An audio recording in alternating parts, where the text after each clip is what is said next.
and recketh not." And he repeated what the poet wrote, "I look to my money and keep it with care, for right well I wot 'tis my buckler and brand. Did I lavish my dirhams on hostilest foes, I should truck my good luck by mine ill luck trepanned. So I'll eat it and drink it and joy in my wealth, and no spending my pennies on others I'll stand. I will keep my purse close 'gainst whoever he be, and a niggard in grain a true friend ne'er I fand. Far better deny him than come to say lend, and fivefold the loan shall return to thy hand." And he turns face aside and he sidles away, while I stand like a dog disappointed, unmanned. Oh, the sorry lot his who hath yellow boys none, though his genius and virtues shine bright as the sun. "O my master," continued the Steward, "this lavish outlay and these magnificent gifts waste away wealth." When Nur al Din Ali heard these words he looked at his servant and cried, "Of all thou hast spoken I will not heed one single word, for I have heard the saying of the poet who saith, An my palm be full of wealth and my wealth I ne'er bestow, a palsy take my hand and my foot ne'er rise again. Show me niggard who by niggardise e'er rose to high degree, or the generous gifts generally hath slain."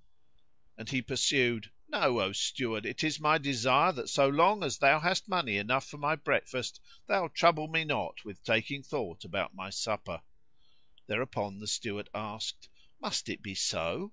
And he answered, "It must." So the honest man went his way and Nur al Din Ali devoted himself to extravagance; and, if any of his cup companions chanced to say, "This is a pretty thing," he would reply, "'Tis a gift to thee;" or if another said, "O my lord, such a house is handsome," he would answer, "Take it, it is thine."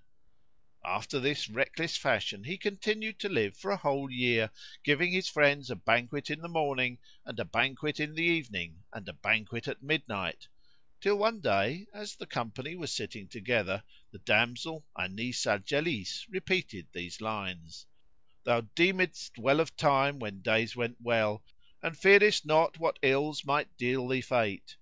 Thy nights so fair and restful cozened thee, for peaceful nights bring woes of heavy weight." When she had ended her verse, behold, somebody knocked at the door; so Nur al Din rose to open it, and one of his boon companions followed him without being perceived. At the door he found his steward and asked him, "What is the matter?" And he answered, "O my lord, what I dreaded for thee hath come to pass." "How so?" "Know that there remains not a dirham's worth, less or more, in my hands. Here are my Daftars and account books showing both income and outlay and the registers of thine original property." When Nur al Din heard these words he bowed his head and said, "There is no Majesty and there is no Might save in Allah!" When the man who had followed him privily to spy on him heard the Steward's words, he returned to his friends and warned them, saying, "Look ye well to what ye do. Nur al Din is penniless." And as the young host came back to his guests, vexation showed itself in his face. Thereupon one of the intimates rose and looking at the entertainer said to him, "O my lord, may be thou wilt give me leave to retire." "And why so early retirement this day?" asked he; and the other answered him, "My wife is in childbirth and I may not be absent from her; indeed I must return and see how she does." So he gave him leave, whereupon another rose and said, "O my lord Nur al Din, I wish now to go to my brother's, for he circumciseth his son to day." In short, each and every asked permission to retire on some pretence or other, till all the 10 were gone, leaving Nur al Din alone. Then he called his slave girl and said to her, "O Anis al Jalis, hast thou seen what case is mine?" And he related to her what the Steward had told him.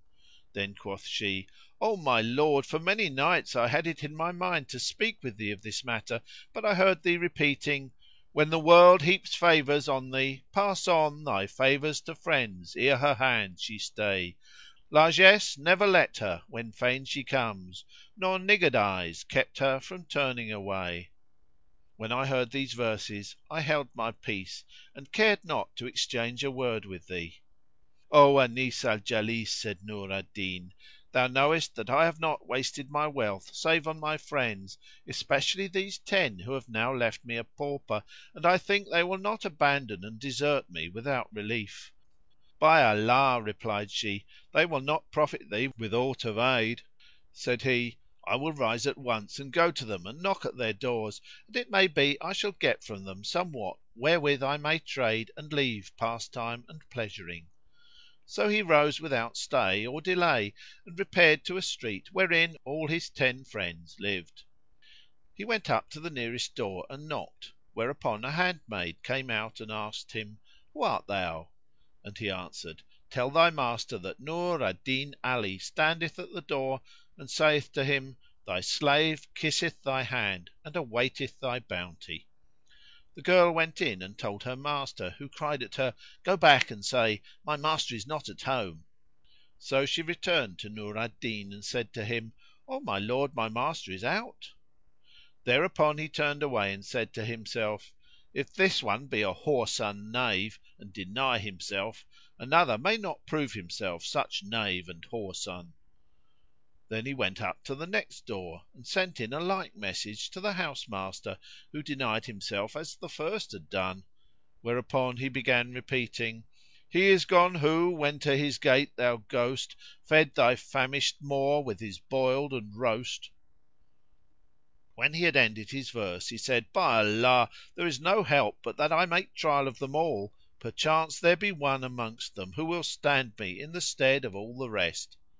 So he went the round of the 10, but not one of them would open his door to him or show himself or even break a bit of bread before him; whereupon he recited, "Like a tree is he who in wealth doth wone, and while fruits he the folk to his fruit shall run; but when bared the tree of what fruit it bare, they leave it to suffer from dust and sun. Perdition to all of this age! I find 10 rogues for every righteous one."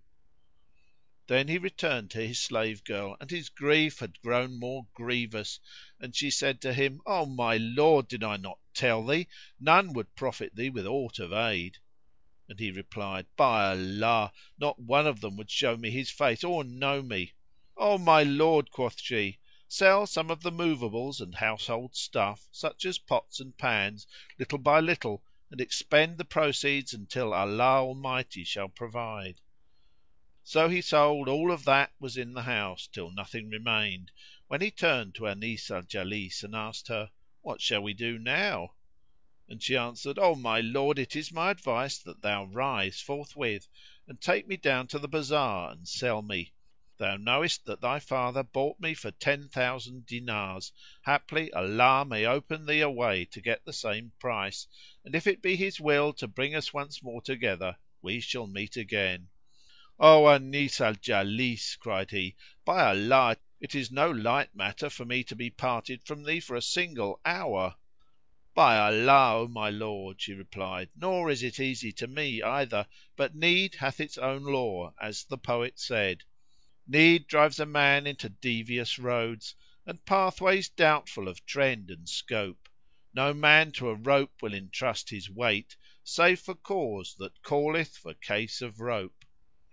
Thereupon he rose to his feet and took her, whilst the tears rolled down his cheek like rain, and he recited with the tongue of the case these lines: "Stay! grant one parting look before we part, nerving my heart this severance to sustain; But, an this parting deal thee pain and bane, leave me to die of love and spare thee pain."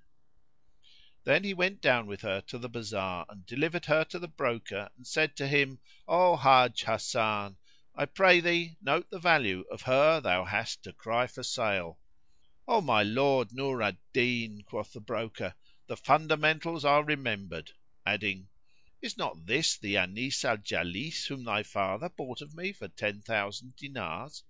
"Yes," said Nur al Din.